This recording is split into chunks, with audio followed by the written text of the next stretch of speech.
ഇന്ന് ഞാൻ കാണിക്കുന്നത് ഒരു വെള്ള കളർ ഇടുന്ന നാരങ്ങ അച്ചാറാണ്. അതിനായിട്ട് 1 കിലോ നാരങ്ങ എടുത്തിട്ടുണ്ട്. പിന്നെ വെളുത്തുള്ളി, ഇഞ്ചി, പച്ചമുളക്, കറിവേപ്പില ഇതെല്ലാം നമ്മൾ എടുത്തൊരു പ്ലേറ്റിൽ വെച്ചിട്ടുണ്ട്. അത് കഴിഞ്ഞിട്ട് നമ്മളൊരു സോസ് പാൻ അടുപ്പത്ത് വെച്ചിട്ട് ഞാൻ സൺഫ്ലവർ ഓയിലാണ് യൂസ് ചെയ്തേക്കുന്നത്. നമുക്ക് ഏത് വെളിച്ചെണ്ണയായാലും ഏത് ഓയിലായാലും നമുക്ക് ഉപയോഗിക്കാവുന്നതാണ് ഇതിനായിട്ട്. പിന്നെ അത് കഴിഞ്ഞിട്ട് നമ്മൾ കടുക് വറുക്കാനായിട്ട് പോവുകയാണ്. ഇതിന് ആദ്യമായിട്ട് നമ്മൾ കടുക് 1 സ്പൂൺ ഇട്ട് കൊടുത്തിട്ടുണ്ട്. അത് കഴിഞ്ഞിട്ട് നമ്മൾ ഉലുവയാണ് ഇട്ട് കൊടുത്തത്. അത് കഴിഞ്ഞിട്ട് ചെറിയ ജീരകം, അതായത് നല്ല ജീരകമാണ് അതാണ് ഇട്ട് കൊടുത്തേക്കുന്നത്.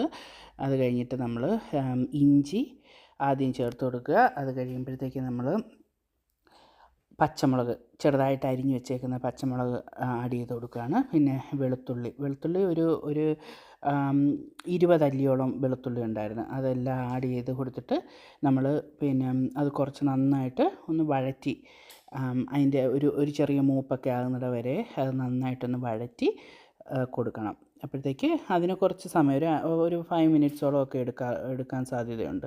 അത് കഴിഞ്ഞിട്ട് ഇപ്പം ഞാൻ ചെറിയ തീയിലാണ് ഇപ്പോൾ വെച്ചേക്കുന്നത്. ഒത്തിരി അങ്ങ് ഒരു മീഡിയം തീയിലാണ് ഇപ്പോൾ വെച്ചേക്കുന്നത്.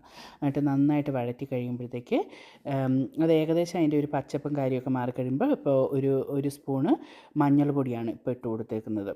അത് കഴിയുമ്പോഴത്തേക്ക് നമ്മൾ ഇപ്പോൾ ഇട്ടത് നമ്മൾ കായപ്പൊടിയാണ്. കായം നമുക്ക് പാക്കറ്റിൽ പൊടി ഒരു 2 സ്പൂണും പിന്നെ കുറച്ചൊരു കൂടെ ഞാൻ ആഡ് ചെയ്ത് കൊടുത്തിട്ടുണ്ട്. എന്നിട്ട് നമ്മൾ നന്നായിട്ട് എണ്ണയ്ക്കകത്ത് നന്നായിട്ടത് വാടുന്നവരെ നന്നായിട്ടൊന്ന് ഇളക്കി കൊടുത്ത് അത് കഴിയുമ്പോഴത്തേക്ക് നമ്മൾ നാരങ്ങ അരിഞ്ഞു വെച്ചിരിക്കുന്ന നാരങ്ങ, നേരത്തെ ഞാൻ കറിവേപ്പില ആഡ് ചെയ്യാൻ മറന്നുമായിരുന്നു. അപ്പോൾ ഞാൻ ഈ കൂടത്തിൽ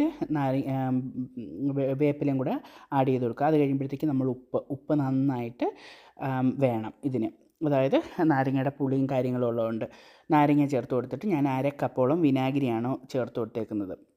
വിനാഗിരി ഉപ്പും നല്ലപോലെ ആവശ്യമുണ്ട് നമുക്ക് നാരങ്ങ അച്ചാർ വെള്ളമൊക്കെ ഇടുമ്പോഴത്തേക്ക്.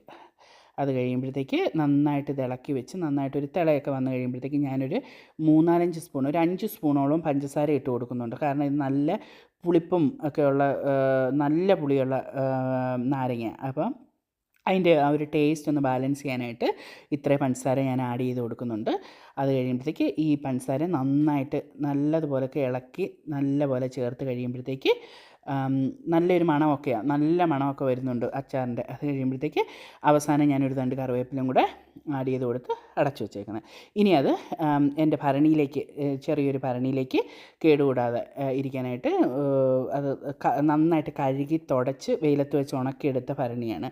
അതിനകത്തോട്ട് നമ്മൾ നമ്മുടെ നാരങ്ങ അച്ചാർ